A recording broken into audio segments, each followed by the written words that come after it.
hands? That's like a baby's toy.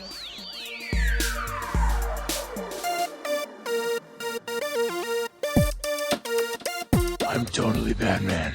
Oh, man. Shh. Communing with the earth spirits. Welcome to California, bud.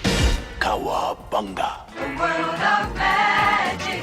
And after that, I just sort of space out for about an hour. Boarding, baby. Yeah.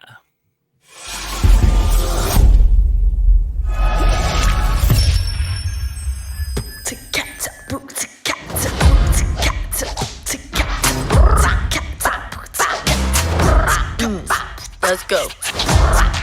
I'm Mei Lee. I wear what I want, say what I want, 24/7, 365.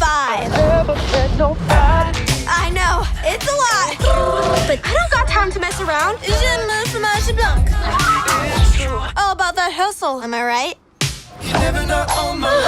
Poor town. This is gonna be the best year ever. And nothing's gonna get in my way. All right.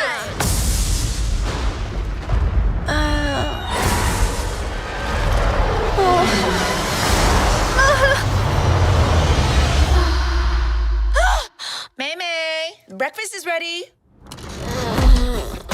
Coming. It's gonna be me. Is everything okay?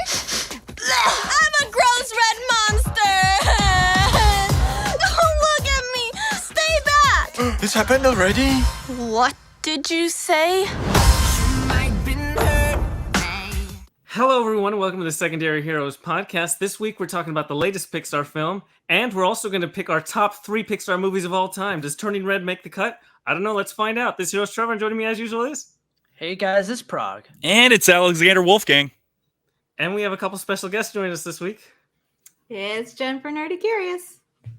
Hi, I'm Rach. Awesome. Welcome aboard. It's great to have the Nerdy Curious crew on with us this week.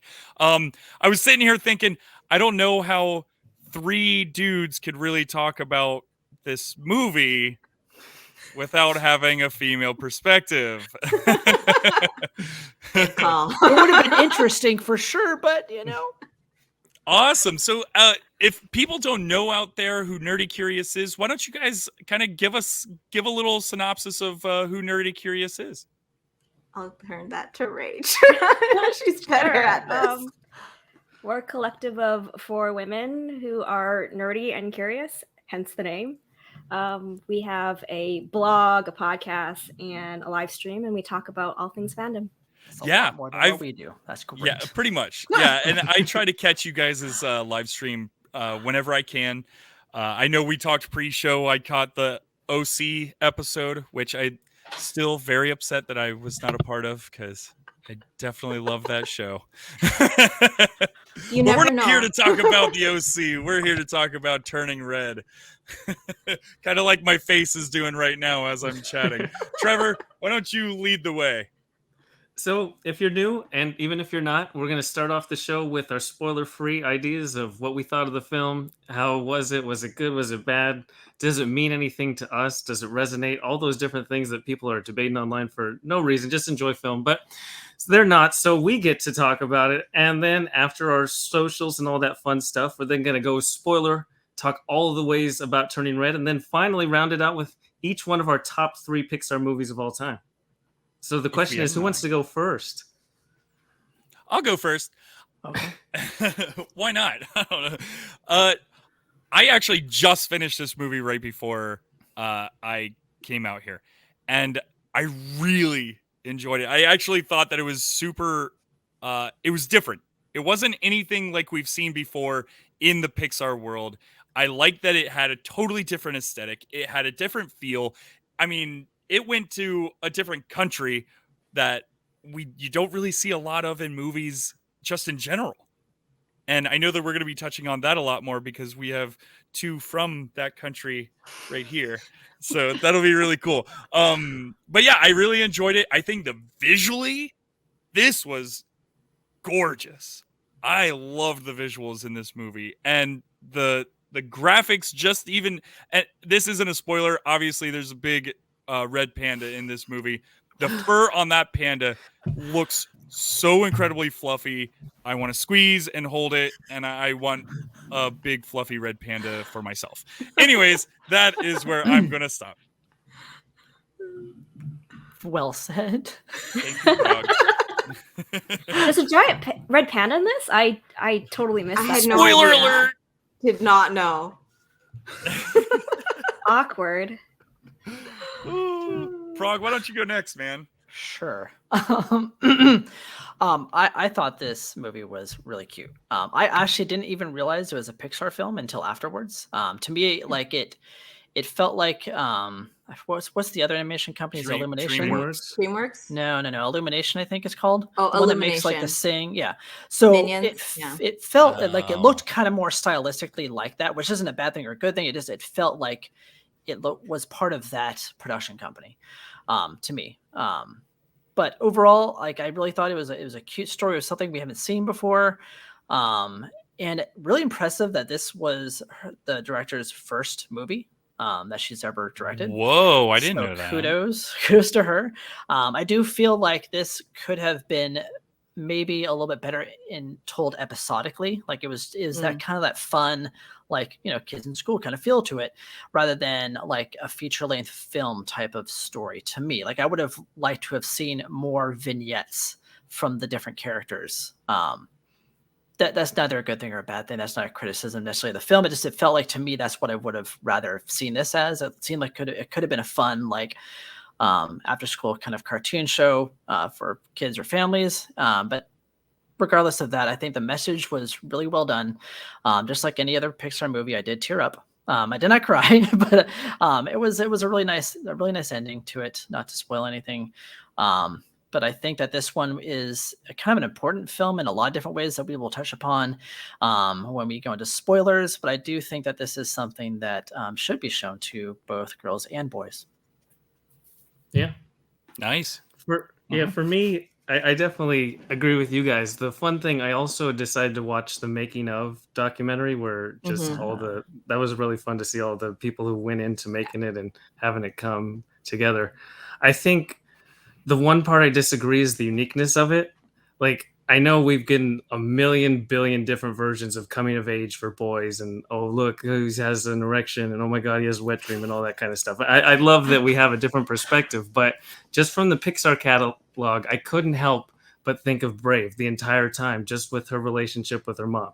Her mom is the one who turns into a bear rather than the daughter turning into a red panda, and I'm like, this is really fun, this is good, this is cute, but I don't know if it has that long-term, I'm going to reminisce about watching Turning Red. I feel like in the moment I had a really good time, but I don't feel like in 10 years I'm going to be like, oh man, one of my favorite Pixar movies of all time. And that's a high standard for Pixar. That's nothing against Turning Red. I just feel like it lacked that one special kind of ingredient of some of the ones that I do think of for top three, but that doesn't instantly make this a bad movie.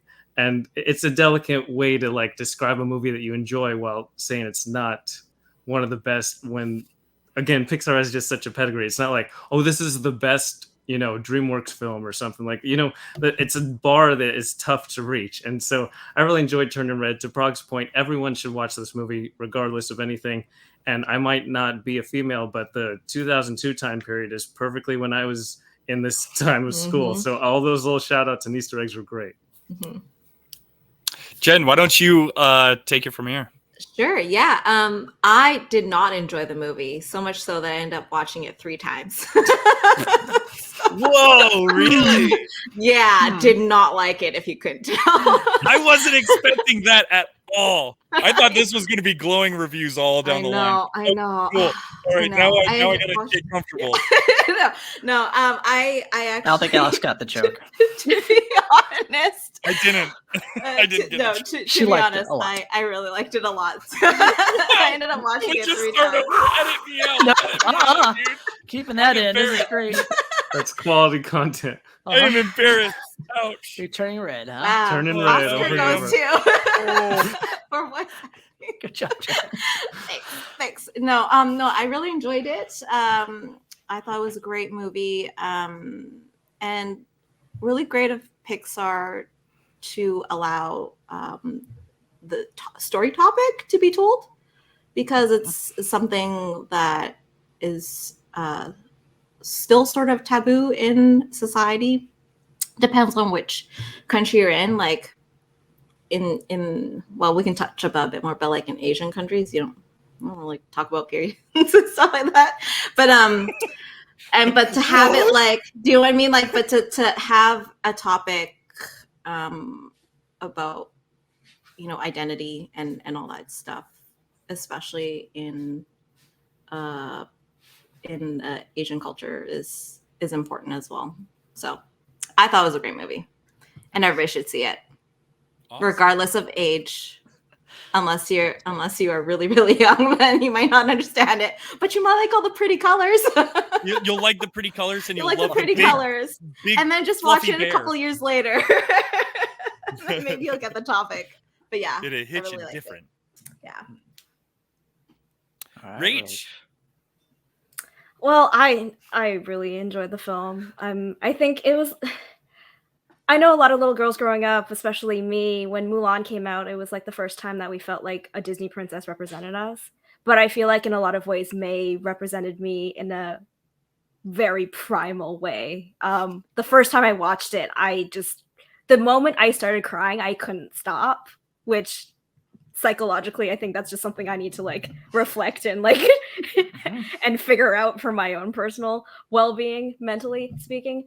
But I loved how Domi kind of, the director, described it as, you know, it's a coming of age story. It just happens to be a coming of age story of a little Chinese Canadian girl, which is a different perspective. And so I just really related to her and how she felt. And again, same as Trevor, it's like, you know, the early 2000s, that was when I was a teenager. And so it felt like this movie was made for me in every way, shape, or form. And so it spoke to me in a way that I kind of knew was going to happen, but it really struck a chord with me, just in terms of the family dynamic and the fact that, you know, she's a Canadian girl. And so it's just, everything about it was kind of perfect for me.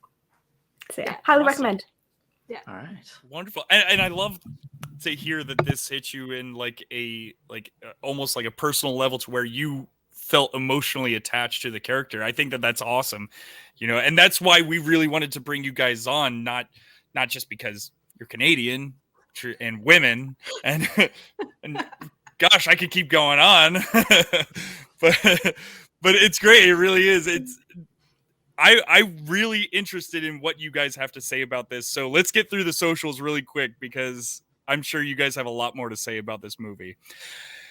And with that, go check us out over on crossthestreamsmedia.com.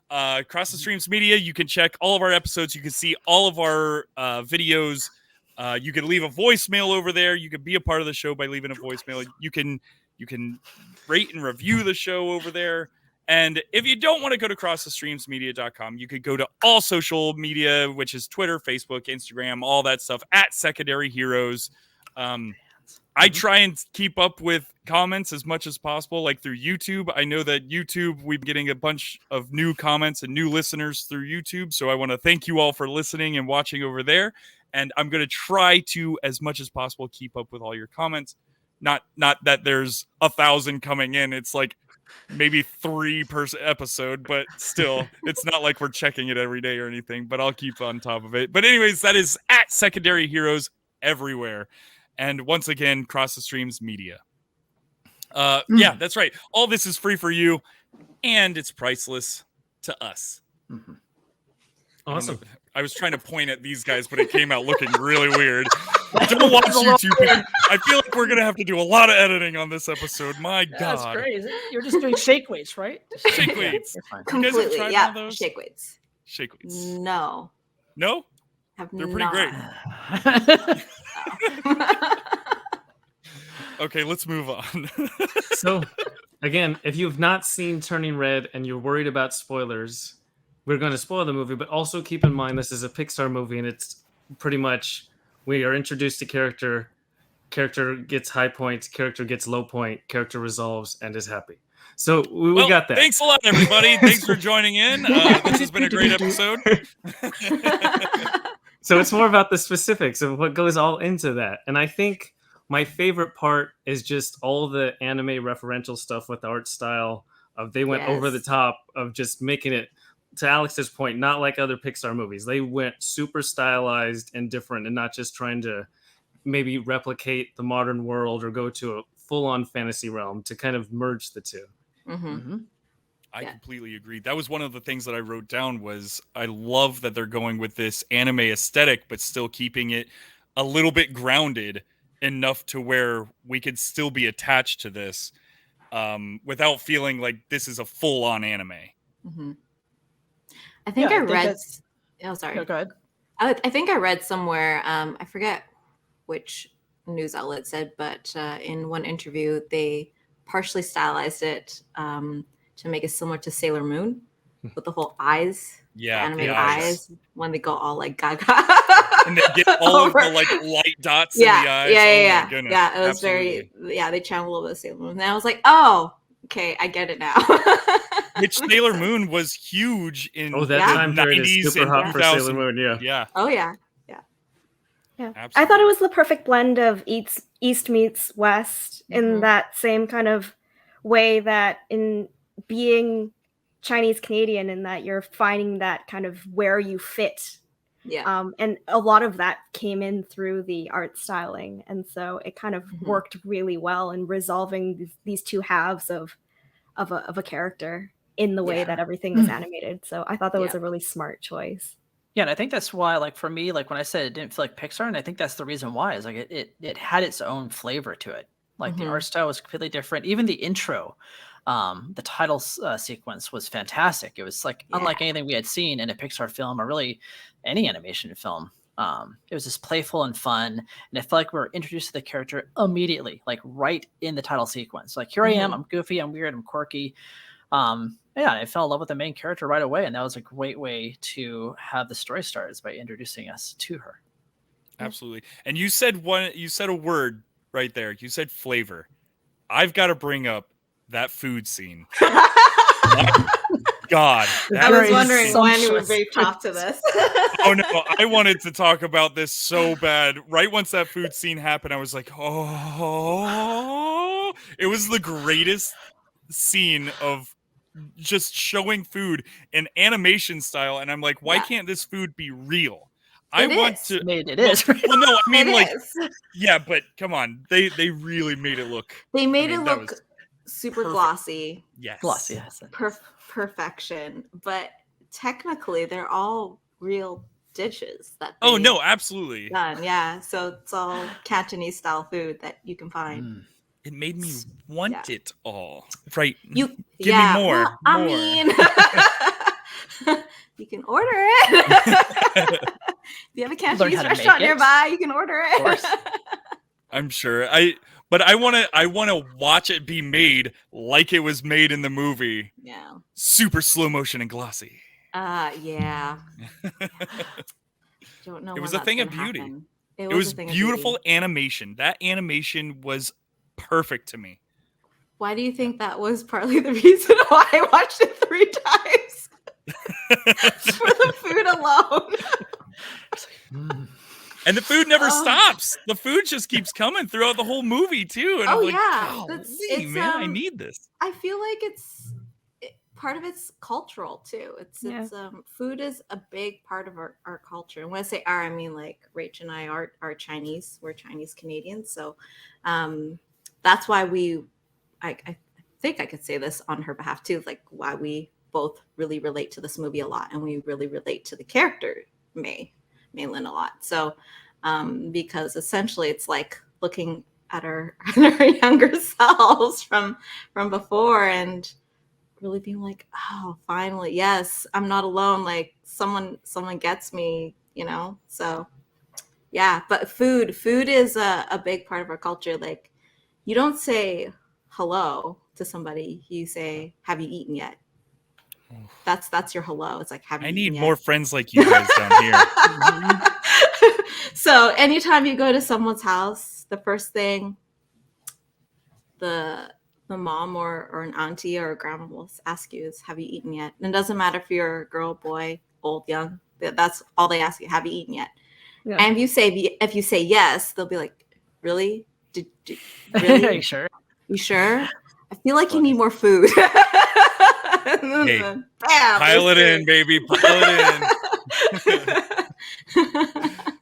Yeah, Awesome. yeah, Now so- I want to Rach, I know that you've already mentioned that you felt very connected to this character. And Jen, you just mentioned that you felt as well connected to this character. Yeah. You're asking me, aren't you? I'm wondering. Well, what I'm curious about is, was there a reason for them to make this a 2002 movie? Because girls nowadays, meaning 2020, little girls, how are they able to relate to it? Was it just so the moms can say, "Oh yeah, this is how I grew up," type of thing? Maybe I'm trying to figure out. I didn't understand why they went with 2002. They could have made this present day, and it would have still been as good. Because there's still Tamagotchis today. You could buy a Tamagotchi at Walmart right now. Oh yeah. Oh man, Tamagotchis. I had one, dude, and I loved it. I loved it. Didn't everybody? I love that touch. I love that touch. I mean, I know the answer, but I'll let them answer. I mean, Domi did say that, she wanted when she was coming up with the concept of the movie, that, this was like her adolescence. This was her kind of her step into puberty and like what it was like being a 13-year-old girl, growing up in Toronto and being weird and awkward and not knowing her place and having the pressure on herself to be that perfect daughter for her parents. Because she even said, I was the only child of two very, protective and well-meaning parents. And there was just a lot of pressure to do well in school. And so this is kind of like a love letter to herself, I guess, as a young girl kind of navigating where she fit in the world. And I like the idea of it being a period piece in all ways of that word. Yes. A period piece and a period piece. And I think that's what she was going for. I know that, the aesthetic is very early 2000s, the boy band craze. Like, I just, nostalgia-wise, I grabbed onto all of that. Mm-hmm. And maybe it wasn't necessarily directed for the audience of girls now, but it definitely, I think the experience is still there. She could have said it in any time, really, but I think the experience of finding who you are as a person in such a tumultuous time in a young girl's life, especially, that's kind of the heart of the story. So I loved that it was set in the early 2000s. It was just everything that, it brought back a lot of memories. The Tamagotchis, the flip phones, right down to the flip clothes. phones. Yeah, the flip phones. The indestructible flip phones. Yes. Unless you snap Once upon a time. your anger. Yeah. And the boy band craze, that was the boy just bands, a yes. huge part of my high school experience. Which is a thing now too. I mean, think of BTS. BTS is one of the biggest bands out there, or boy bands. I don't know if they actually play any instruments, but they're one of the biggest groups out there right now. I mean, I feel like the boy band craze is kind of coming back. Yeah, I mean, One Direction, it wasn't that long ago either, and so it's there are. I believe it comes and goes in waves. It comes and goes There's in always waves. a new generation needs one. Mm-hmm. Yeah. But nothing's gonna be as good as Counties for Life, Backstreet Boys and NSYNC. That Beatles, rivalry. That was a rivalry right there. You were either NSYNC or you were Backstreet Boys. Yeah. Well, that was a fake rivalry. It was constructed. I know. Lou Pearlman. But it worked. That worked. I don't even want to talk about that. That gets me really angry, actually. Okay, I'm repping Speaking of Team Tamagotchi. Backstreet Boys tonight. She's got Backstreet Boys. She's got Tamagotchis. Unreal. Right. Unreal. Repping. Nice. Yeah, Team Backstreet Boys on this end. Yeah, I see that you really related to this. That was great. Oh, So yeah. So speaking of Four Town, who is the fictional band in this, no, I know that the songs were written by Billie Eilish and her brother. Did you like those songs? Like, being fans of boy bands back in the day, do you think that they did a good job recreating that yeah. kind of vibe and sound? Oh yeah, I think they nailed the vibe and the sound of the different like boy band pop, Like the song ballad and types, the like the ballad, like the power ballad, the power song, like the upbeat songs too, the catchy tune one. Yeah, I think they did. I a thought really they were great pretty job. authentic. Okay. Yeah. Even the individualness of each character. One was sporty, one was a baby, Yes. one was this, one was that. And then there's the other two guys that fill up. And the other two Yeah. with Joey Fatone and the other guy. I mean, but if you watch like the Four Town section of the movie where they actually do their dance move stuff, it was very in sync in the dance moves, but the poses were very Backstreet Boys, and the names and the styling was very Spice Girls. Interesting.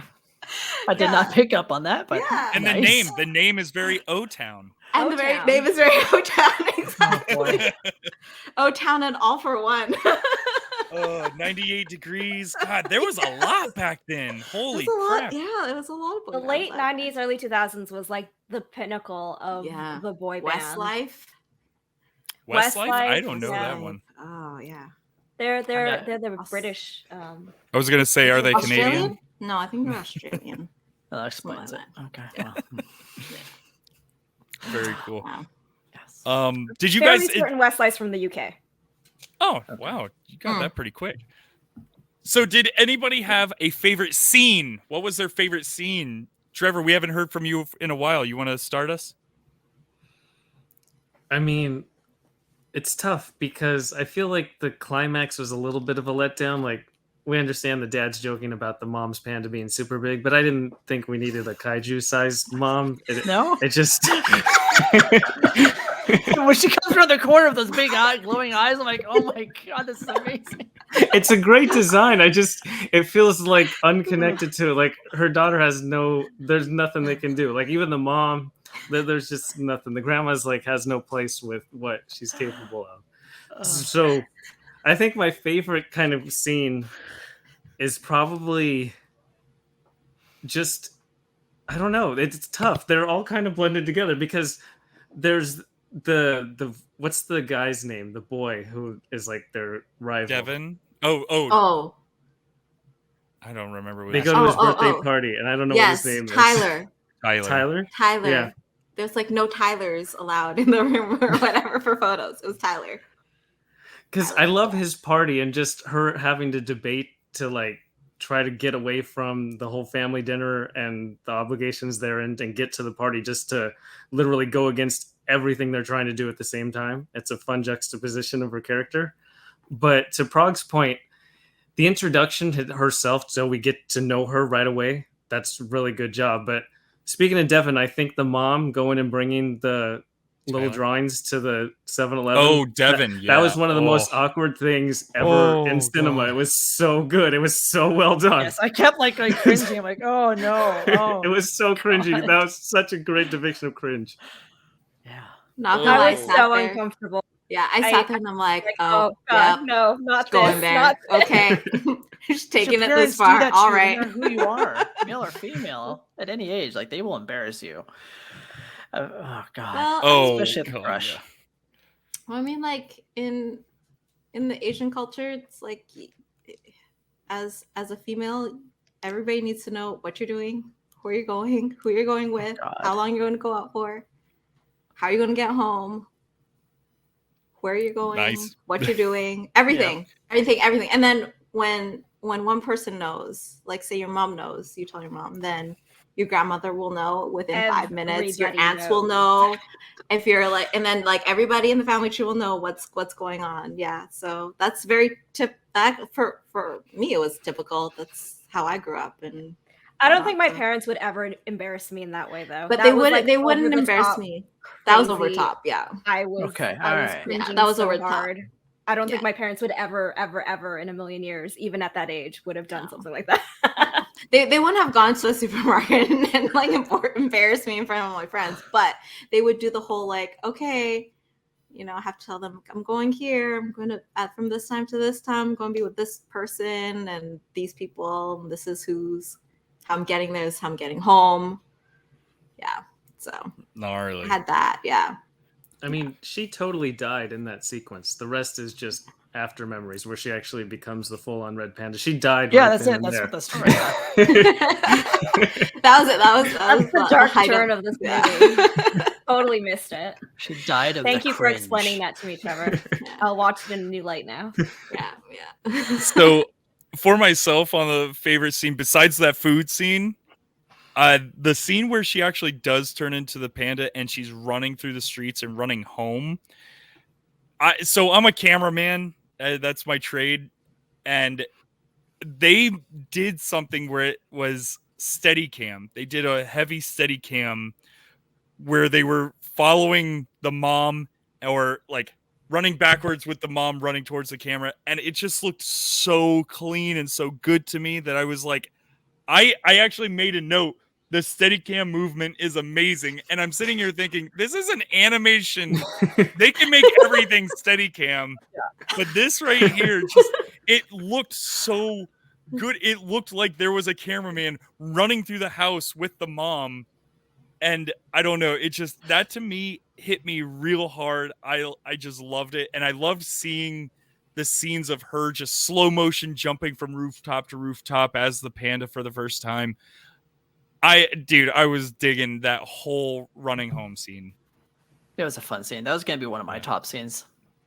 That I have to agree. I mean, it's just beautifully animated. And then that at the end when she's transforming to go to the concert, comparing that first time that she's running through the roofs kind of like awkward and unsure and just bumbling everywhere to like floating gracefully from rooftop to rooftop and like transforming back into herself and into the panda. And I just thought that was a really pretty kind of full circle moment. Right. In the way that they animated that.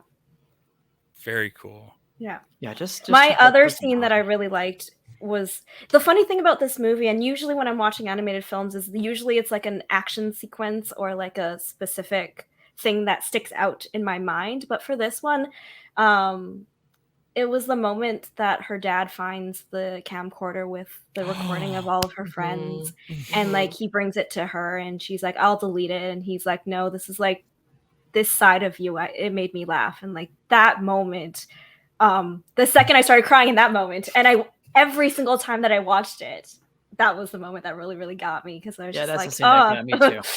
Yeah. Because not a lot of Asian. The dad was an amazing character. Yes. Yeah, because not a lot of Asian parents will connect with their child like that. Yeah, really? And I think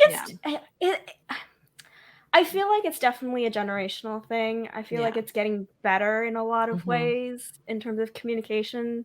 Yeah. Because like Jen said, usually we express love through food, and so it's like if someone asks you, "Are you hungry? Do you want something to eat?" you can kind of take it as, we love you and we care about you. And so this is how we show that affection. It's not that the words are necessarily said, but the action is there. And I thought that moment really spoke volumes of the relationship between Jin and Mei. And I love that dynamic of the father-daughter dynamic on screen doesn't really get focused on a lot. And so when you see it, and I've noticed it more in animated films than I do in live action stuff. And so I just find it's something about it that kind of like touches me like deep in like the dark cockles of my heart. It was wonderful. Yeah. Nice. Well, and just to piggyback off that real quick, as a father of a 2-year-old, I know one day I'm going to have a 13-year-old screaming and running through the house. So I'm like, I feel like this was kind of like a heads up in a way. Like, hey, be a cool dad, be nice, be like, I want, like, the weird part is I have dreams of my kid one day being a 13-year-old and her having friends who might be boys, and I'm nervous about all that stuff, and I want to be that protective parent, that super protective parent, but I know that, like, for instance, my parents, they were protective to an extent, but they still were very open to me experiencing things and me experiencing with the world and everything around me. They were still protective, but at the same time very cool about it, and I feel like that really worked out for me. But I mean, it seems like it's working out for Mei too. I don't know. Should I be very protective? But I don't know. I'm so nervous. I know it's 10 years down the road, but yeah. Oh boy. Just get ready. Get ready for when that happens. So I just think in a lot of ways everyone's experience is going to be different, and the world is a very different place from when we grew up. I feel like we were very lucky in a lot of ways that the world climate that we grew up in was at that cusp of, technology just taking over everything. Oh, yeah. And, we still got to have the opportunity to run around outside and scrape our knees and ride our bikes. And I feel like that aspect of childhood has slowly eroded away over the years. And so it's going to be you're going to have your own challenges, I think. And I think that's okay. I mean, it's good that you're nervous. It means that you care. Oh, absolutely. Yeah. I'll never stop. I mean, and that's the thing. There's mistakes to be made, but also like there's joy in those mistakes. And I think that's what, at the end of the day, that's what this movie says too, is that, life is messy and it's okay that it's messy. Kind of embrace the mess and the mistakes. I'm just going to call you guys every time that I have a problem. Pat me in the back. I'm doing good. I only pretend that I have my life under control in front of me. That's just sneaks bad onto the idea. live streams. Is there any other favorite scenes that you guys could, off the top of your heads? The whole movie. The whole thing. The whole dang thing. I mean, okay, let's be real here. I am the nerdy foodie over on our Nerdy Curious Corner. So for me, the food was everything. The whole food montage scene, the whole after school bow that she gets waiting at home. I'm like, yes, I want me some bow right now. All of the food, too. All the food. I'm hungry. I love it. But I really did love the whole montage scene where the four of them are like, okay, we're all in. Let's use the red panda to get money from all the kids at school so we can go to this concert. And it's just that whole montage of them coming up with ideas of t-shirts and headbands and the tails. That was great. And then of course that obviously links to, they bring it back through when Jin finds it on the camcorder. And it's the same, and it's the exact same footage that they had shown earlier in the movie. It's like the exact same, nothing's changed. It's the same thing. And I thought, genius. Yeah. So good. Now, I didn't do a whole lot of research, but things popped up on my Twitter that there was controversy with this film because of some of the content of a red panda. The menstruation. And my goodness. Parag, are we allowed to say that? No, we're boys. Boys aren't supposed to know about these Are things. boys allowed to be talking about this stuff? Yeah, why not? Exactly. It's So a natural process. what are y'all's thoughts on this type of controversy about this being a controversy at all? Yeah, I find it to be silly myself. So Yeah, I feel like a lot of the times people are just going to try to find something and make something out of something that's really, it's a natural process. Everybody goes through puberty. Women reproductive stuff seems to be very much like, oh, no one's supposed to talk about it. Yeah. And the second you stop talking about something that is really, just your body going through what it does, That's when What do you have mean? Tell me about it. What happened? that's when you have health problems, and that's why you don't have these, like, that's why people don't talk about it, and you get sick, and it's like, oh, we should be talking about this. And I think having that conversation, having people be uncomfortable, is a good start. The fact that people are saying, oh, this is uncomfortable to talk about, means that, hey, maybe we should start talking about it more so it isn't uncomfortable. Right.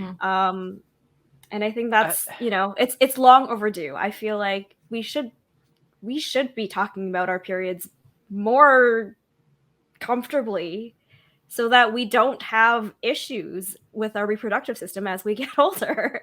Not only that, but I think it's living good. with pain is not something that is supposed to be a regular thing, but oftentimes pain is like written off as, oh, it's just nothing, but it could be something serious. And Sure. Yeah. No, but I think it's also good empathy for, boys to grow up and realize, what women have to go through, to not be told that and then grow up like, well, I don't understand, why my girlfriend or wife or whatever goes through what she goes through. I think it's a good learning experience, but yeah, more so empathy. Yeah. Which is why I really enjoyed. I didn't get to tell you my favorite scenes. I'm sorry, Prague. I thought you It's did. okay. It's all right. No, now so I feel bad. the scene that I like the most is the one where she turns red for the first time.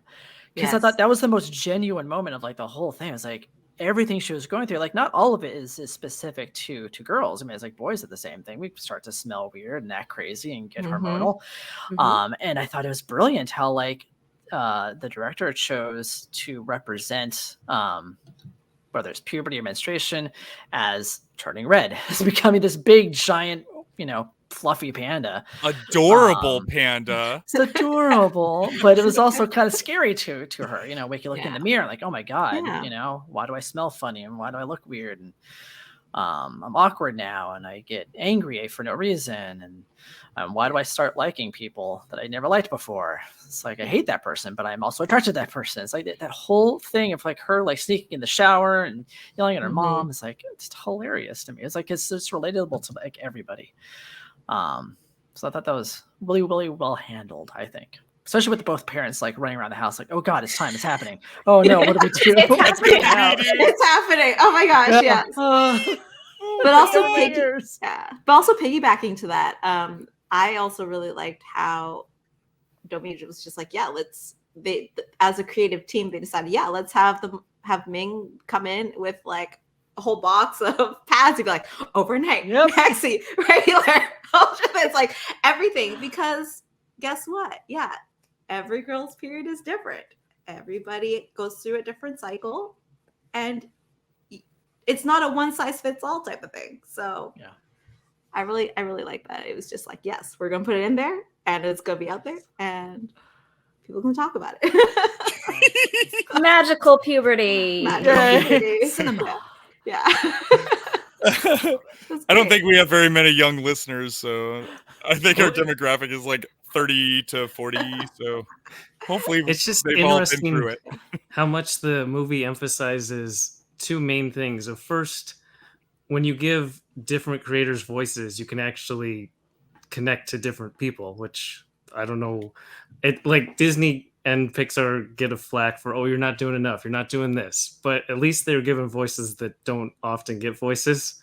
And then also just how we need to just emphasize the quality of those voices. Like if you don't give those people a chance, then you are going to assume things. And obviously that's where we get to having all these different assumptions of making things taboo.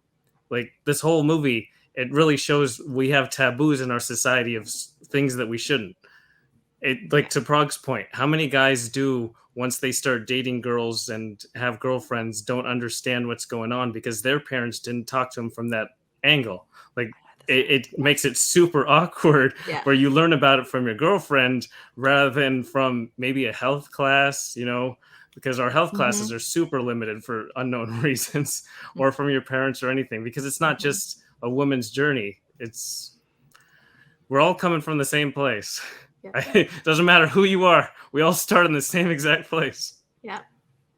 I mean, it's the same. It's the same for us on like for girls too, right? Like how many girls have their parents sit them down and be like, okay, so you're going to be out of an age where you're going to get your period soon, and this is what a period is. Like,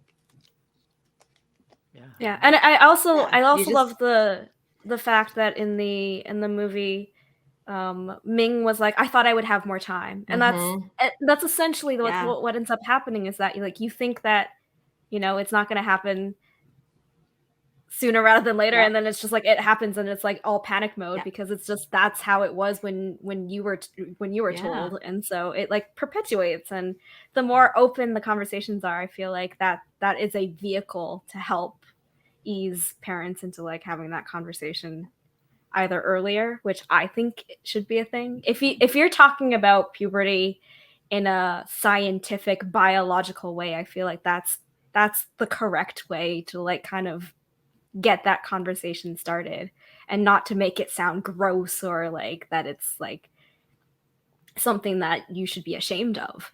Also, don't leave it up to a movie to teach your kids either. Yeah, that's also probably not a good idea. Don't blame the movie. No. Yeah. If you are uncomfortable with what's happening in the movie, I feel like that's kind of something on you that you have to work on. I wouldn't push that on the kids, because I think kids are way more intuitive than grown-ups give them credit for. That, and when Ming says like, she's just a child, she's an innocent child, it's my baby, like that's how most parents see their kids, right? Like forever. It doesn't matter how old they are. They're your babies for forever, even until they're adults and have kids of their own. They're still your babies. So there will be a point where your baby is no longer. Stop it. Don't finish that sentence. Sorry, Alex. It's going to happen. No. She's my baby. The denial's already started, guys. Except for Alex's kid. Alex's kid is always going to be a baby. Yeah. Look at this baby. But, and it just goes to show, and puberty can happen like earlier. Like, sure, average would be 12, 13. That's the average, but for some girls it happens way earlier than that. Sometimes it happens later. It just depends on you and your body and what it decides to do. So education. Talk about I can't stress that enough. No. Absolutely. And then follow up this movie by watching My Girl, another great film about a period. Really? Go. There you go. I just remember the bees. Not the bees. Didn't have to go to the sad part, but yes. That's the only thing I remember from My Girl. I just remember when the movie came out, I had no idea what they were talking about in the bathroom. Like, Maybe that's why I didn't understand it. Probably. Yeah, there you go. That's the next episode. Rewatching My Girl. Hey, we'll start a Patreon. We'll do that on Patreon. Yeah. Someday. Anyways, any final thoughts before we move on to our top 3? Watch Turning Red. Turning Red. Also, people also gave Disney flack for having it go straight to their streaming service rather than theaters. And how can you do that? If Encanto's any kind of thing, it gets make things more accessible if you just go straight to a streaming service. I know we have this whole idea of it's a big tent pole and we have this established things, we put this pedigree, but things get so much more, like, this should be talked about. If it only is reserved for going to theaters, Encanto released in theaters. Nobody watched it. And then it came out, and now it's the biggest trending thing there is. Yeah. And that even had controversy in it. With everything the fact is controversy. Everything doesn't make sense to me. Why? Why, people? Why do you want to create such flack on stupid stuff? Come on. The more that it is seen by people, the more it will have controversy. There's a direct graph. Number of people see it, controversy increases. Oh, there's plenty of movies that like no one has ever seen except for like me, that like if people ever saw it, it would be bad news. I believe that. I've seen the list of movies that you like. Yeah, I think what happens, I know with Turning Red, there was a review that went out that said that because of the the story that it was limited in the reach and audience. Yeah, that guy's review, yeah. Yeah, and I find that a lot of people use the excuse, it didn't resonate with me, so it's trash. And I feel like that's not something that should be even in the vocabulary of critics, because that just drowns out legitimate critiques of a film for that film to be better, for filmmaking to be better in general. And I feel like there's legitimate critics out there that are pointing out problematic things in film that get drowned out by people that are just screaming at the top of their lungs because they don't feel like they're being represented in a film. Clickbait. And I think that's really unfortunate for everyone involved, because I feel like dialogue is important. Yes. And well said. Dialogue. Very well said. Good job, Rach. Yeah. Hey, should we get into our favorite Pixar movies? Yeah, that's no fun. fun. We got 10 minutes to talk about them. Hey, we can go long. I don't care. Let's go. Trevor, where are we going, man? Well, does everyone want to go? We do like 3, and then we all do 2, and then we all do 1. Okay. As long as we do it quick, man. I'm cool. Oh, man. I'm trying to hold on. We have to rank this too. Hang on. Okay. Here, I'll go first. So 3 was the toughest portion to pick, just because 3 is how you kick out 4 through the rest. That's why 3 is so tough. Because like 1, 2, and 3, you kind of mix them out. It's okay. And so for my 3, I want to say that it used to be Incredibles, and then Incredibles 2 came out, and it ruined the taste of Incredibles for me forever, which is sad because Incredibles is outstanding. It's one of the best superhero creations of all time. And so then I want to be like, it's down between Ratatouille and WALL-E. And Ratatouille is a movie that didn't connect with me because it stars a rat who can cook, and I'm not a rat and I can't cook, so I couldn't enjoy the film at all. Nice. That deserves an applause right there. Yeah. But also WALL-E, I love WALL-E just because it shows how, like, I can see that as like the totally likely Black Mirror type of future of our society, and we could totally end up doing that. And I feel like they could have gone further with it. Yeah. So I'm gonna say it's between WALL-E and Ratatouille as a 3A and 3B, but I'm gonna say WALL-E is 3, just because they give so much emotion and character to literally robots. Nice. Actually, the cockroach is a standout character too. I love the cockroach. People forget about that cockroach. I never do. Oh my god, it wouldn't die. Great character. It would not die. If they didn't give that cockroach personality, no. It's classic Pixar. Yep. But also accurate. They're the only ones that are going to survive. Oh, absolutely. Yeah.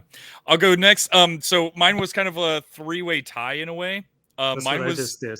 Yeah, I know. It was so hard. Number 3 was the toughest. Throw the rules out the window. Well, no, I'm not even gonna say it's a 3-way tie. I'm just gonna say it was one of these, and I don't know which one. So, Incredibles, not WALL-E, Brave, and Ratatouille. I couldn't choose out of the 3 of them. I think Brave was really kind of an underdog for me. Like, I was not expecting anything out of Brave, and then I watched it, and I loved it.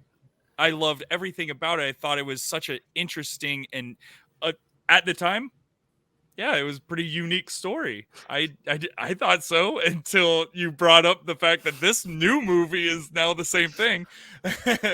But no, I really enjoyed Brave. I might even just, you know what, Ratatouille, Incredibles.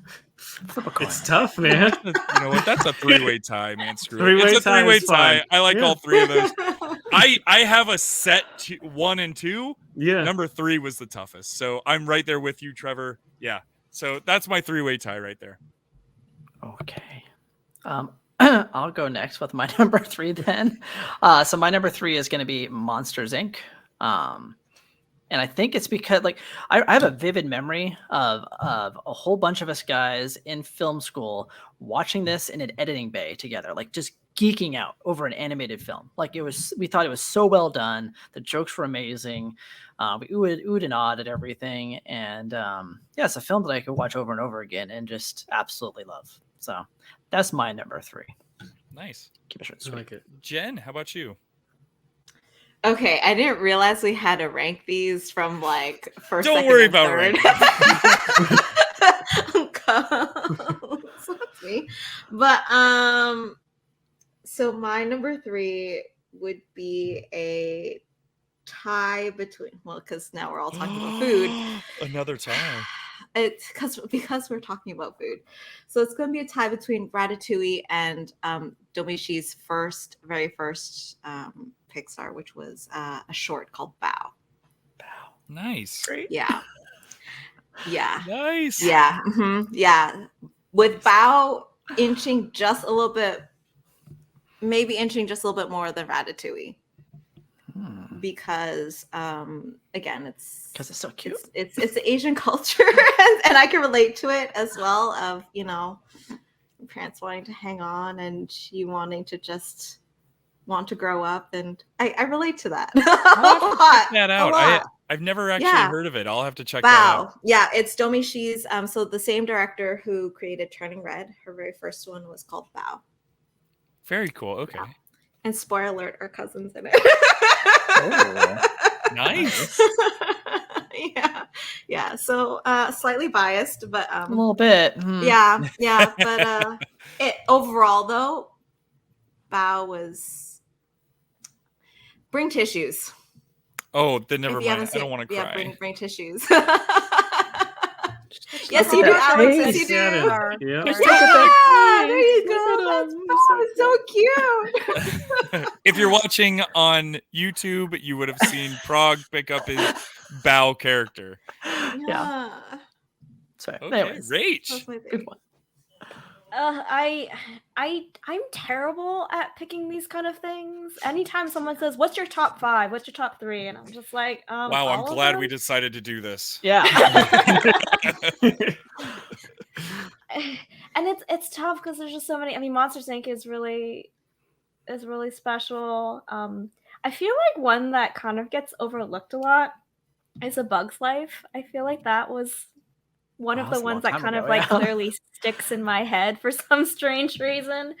Oh my gosh, number 3 is this is the tough one, I think. Yeah, number 3. Yeah. Well, everybody's got a number 1. That's right, it's the divider that divides the so rest like my number 1 and 2 are pretty interchangeable. I don't really have like a specific and it's hard because I'm scrolling through the list and I'm like, WALL-E was already mentioned, and that one's really like. You're Inside more than Out. welcome to mention. You don't have to choose something new. It doesn't have to be original.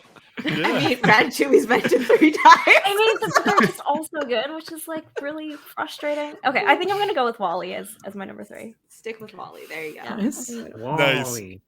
Wow. Trevor, you're number 2. So much emotion in a little robot that I can't. My heart. Mm-hmm. Oh, but I can all day long. Oh, I love WALL-E. Trevor. So this might be a bit recency bias, and it might be just this was the last movie I saw in the theaters before the pandemic, and I just love Onward. It's just so I love the adventure story.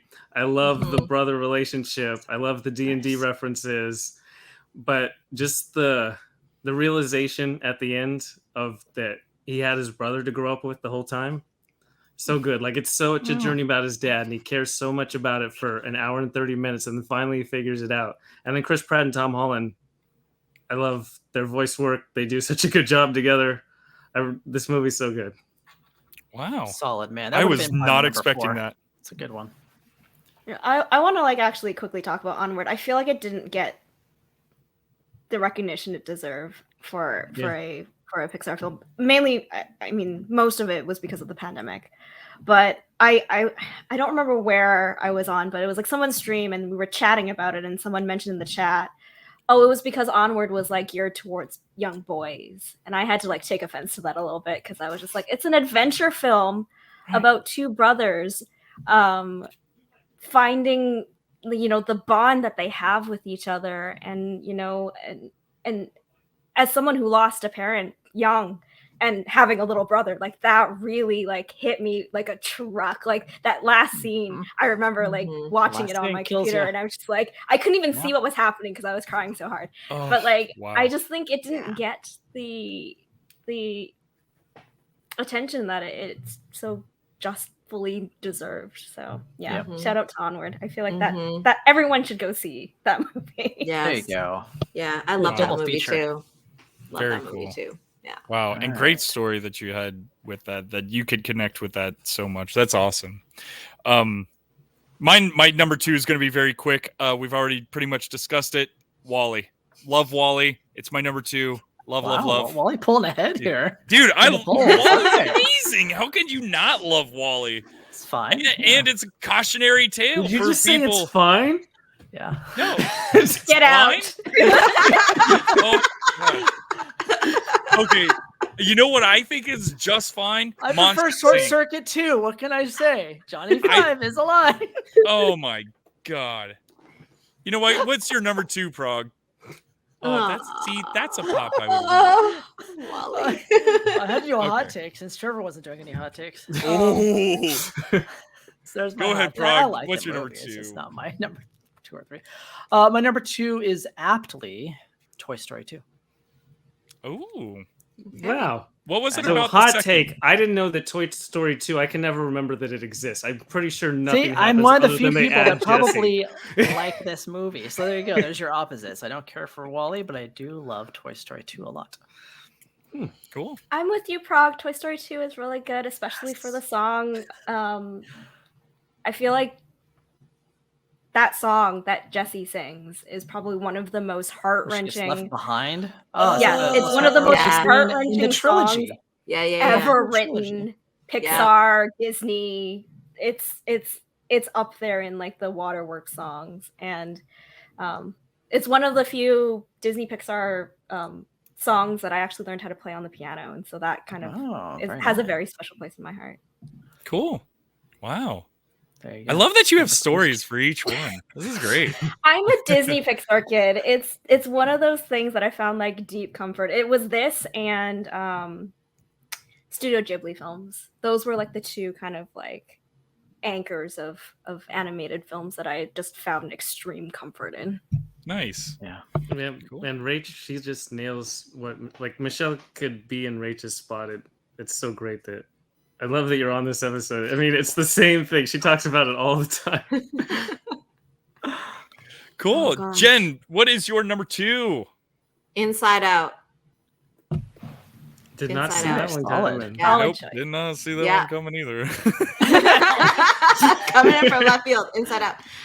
It's because I remember deciding to go and watching this movie coming off of night shift. So A, I was extremely tired. B, should have brought tissues. And C, just because I was going in with just no just like with nothing, like no preconceived notions or anything. I really understood the movie and it really got to me. And the fact that they are talking about, a person can have, sad feelings and happy feelings all connected into the same memory. Yeah. That did it for me. It's like the complexity of, someone's mental health. They may not discuss it fully, but they touch on so many just through the animation alone. So Inside Out. Interesting. Oh, Yeah. Very cool. Awesome. And Rach, your number 2? So my number 2 used to be my number 1 for sentimental reasons, but it got knocked out not that long ago. And I can honestly say that both my 1 and 2, you can interchange them, but my number 2 is Finding Nemo. Oh. Solid. Buscando a Nemo. Solid. Yeah. Espanol? It's What? Okay. Is that train derailed over there? Solid. Very good. Out of all the Pixar movies, I'd probably say that Finding Nemo is probably the one that I've seen the most out of all of these. Yeah. it's the one so that good. I've seen the most too. I think it's beautiful. It is a beautiful movie. Anything underwater where you can see colorful animals and everything like that. And right now, my kid is obsessed with fish, whales, sharks. She loves sharks, especially if it's a baby shark. Oh boy, you're in that stage. Yeah, I'm definitely in that stage. So, Alex, it's okay. It's okay. But I get to watch Finding Nemo. It's a fantastic film, There you go. and There you go. she looks at it and she goes, "Fish, fish, fish, shark." So it's very cool. I definitely dig that with you. Yeah, I mean, they took years studying aquatic life before animating, and I think that really showed on screen. It just all of like the way that the light filters through the ocean, the way that the particles move, and how like the entire scene just breathes with life. Like that to me is like the pinnacle of animation. They spent so much time and effort and care into creating every single one of those frames, and so that was like a standard that just is really difficult to beat in terms of just visual, like, you know, mastery of animation. Even the empty space of ocean was still perfectly made. Like I used to be a scuba diver, and it felt like the same thing. Like you're looking, they might as well have just thrown a camera underwater because it looked so good. Anyways, yeah. So, Trevor, number one, baby. So it's number one. Hope everybody's ready for all these number one picks. And so, hot takes. As you probably know, I don't rewatch movies a bunch. If you've ever listened to the show. And so I decided to watch this movie at the end of last year, and I watched it for the first time since it came out, and it went to my number one. And that movie's Coco, just because I absolutely love the idea, because memories are the main thing that makes us human. It's one of the most tragic things when you lose memories, or if you have Alzheimer's, or anything to do with memories and memories of loved ones and just multi-generational connection. And it's really interesting that Miguel's not the most likable character, and it's still, he carries the entire film as he goes on this journey to realize that what he kind of hopes and dreams of, it's not necessarily as easy and cut and dry as what you see.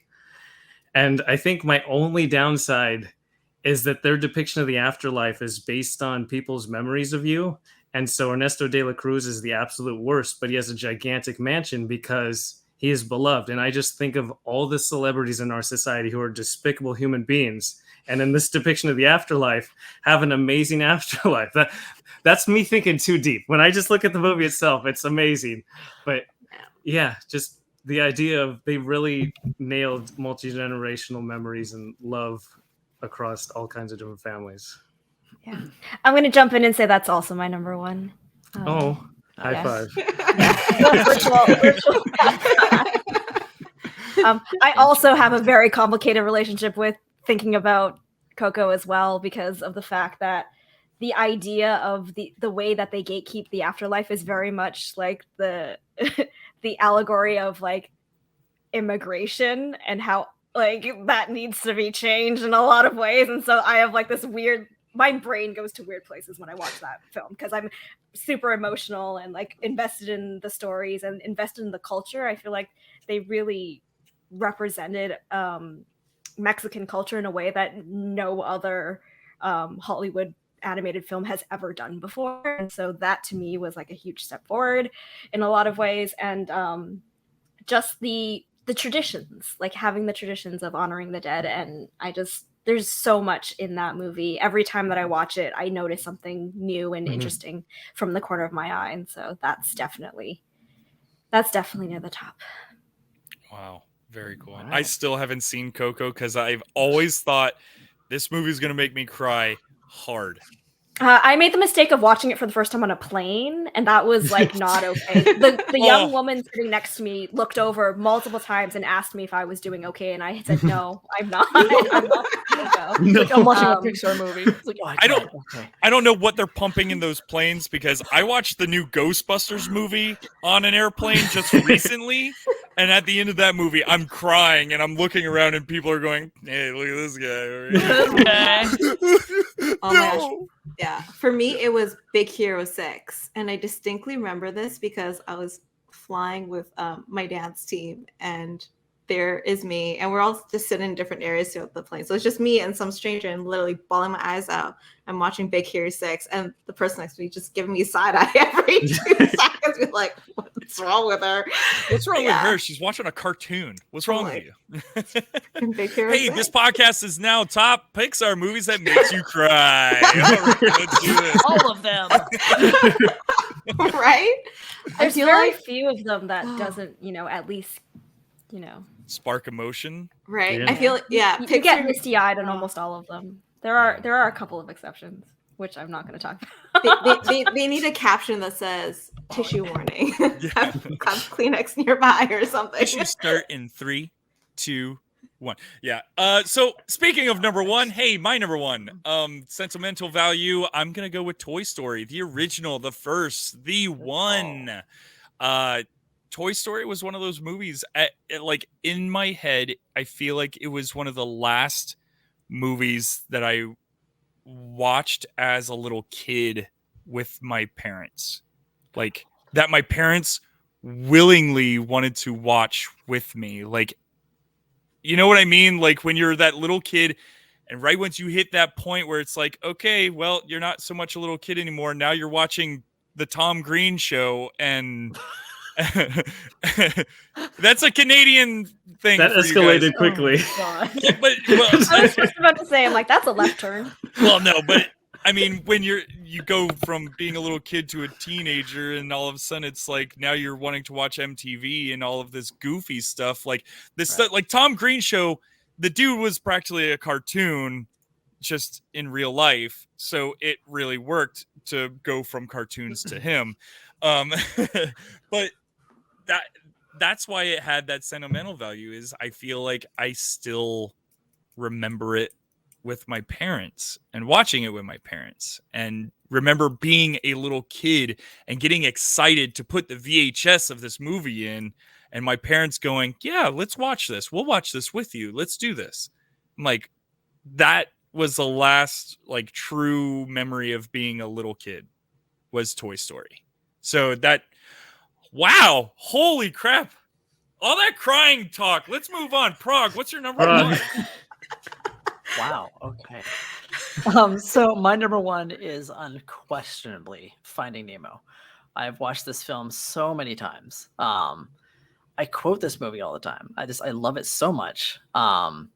It came out when I was working for IKEA, and they would have it on in the break room on a loop. So I ended up watching it over and over again, but I enjoyed it. Like I remember at a point where I watched it for like maybe the 10th time, like, oh my God, this might be one of my favorite movies like of all time. Like it's so much fun. There's so much emotion and heart and laughter, and I love all the characters. I don't know. It's just something special about that. Like, well, what you said, Alex, it's just animated so well. It's a great movie, man. Yeah. Very cool. Awesome. All right, Jen. Okay, so mine for quite recently, well, because it's recent, was Coco. Because I was like one of the only Pixar movies or animations that my parents actually watched with me. So we watched it together, and I also cried when I watched that movie, it was great because they also related to the movie as well when they saw it. So I was able to relate to it as well. And in that sense, just reiterating what Trev and Rachel said, it's like the whole multi-generational thing, like anybody of any age can relate to the different characters in the movie. But for me, it's a tie because I still love Coco, but Turning Red is up in the top spot because of the fact that I can remember having similar conversations with my parents that, Mei Lee has in the movie with her mom in the movie, and having those arguments and, oh, I need to be perfect, but yet I'm not perfect, So all of the situations and scenarios that you see in Turning Red, they happened to me. So I was like, yes, it's very relatable. and that's why that's my number one, and it's tied with Coco still. So yeah, it's a tie for me. Same. Yeah. I figured. Yeah. That's a perfect way to end. Yeah, seriously. It's kind of crazy to think that it took to, like, you know, to be in my 30s to finally see a character that really truly represented everything that I was growing up. And had I had that when I was 13, 14, I feel like I probably would be in it. And it's funny because you can only think about this, you know, in hindsight and looking back in representation. Because at the time, I didn't really think much of representation, and I didn't think that I needed it until I sat down and watched, I think it was Joy Luck Club for the first time, and seeing an entirely great movie, Asian American cast in a Hollywood production. And it hit me in a way that I didn't, like, oh, this is what it's like to see your stories being told in a very public way, and kind of just solidifying that, like, your stories actually matter on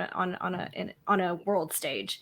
And I think that, to me, opening those kind of doors for young girls, opening those kind of doors for young boys, opening these doors for young kids of color to see their stories being told, I feel like that's going to mean we're going to get more varied and diverse storytelling in the future. And that is, like, the hope. That is like the exciting new stuff on the horizon. Like, we get to look forward to all of that now. So yeah, I think it's great. I want more. There's just so many opportunities to tell other voices and elevate other voices moving forward. So I hope this is the direction that Disney and Pixar go, and more little kids can be like, hey, I see myself. Yep. Wow. Well said. Rach. Holy crap. That's a great way to end it. Yeah. That was fantastic, man. Wow. That was. Well, thanks for joining us, Rach and Oh. Jen. If you guys want to talk about your show again, by all means. Sure, yeah. We're at Nerdy Curious everywhere. We lucked out and managed to grab all of those handles. So nerdycurious.com, you can find all of our blog information and podcast information and everything. So thank you for inviting us to chat. I love talking about film, TV, and fandom in general. So this was fun. When do you guys go live? Do you guys have a set schedule for going live on Twitch?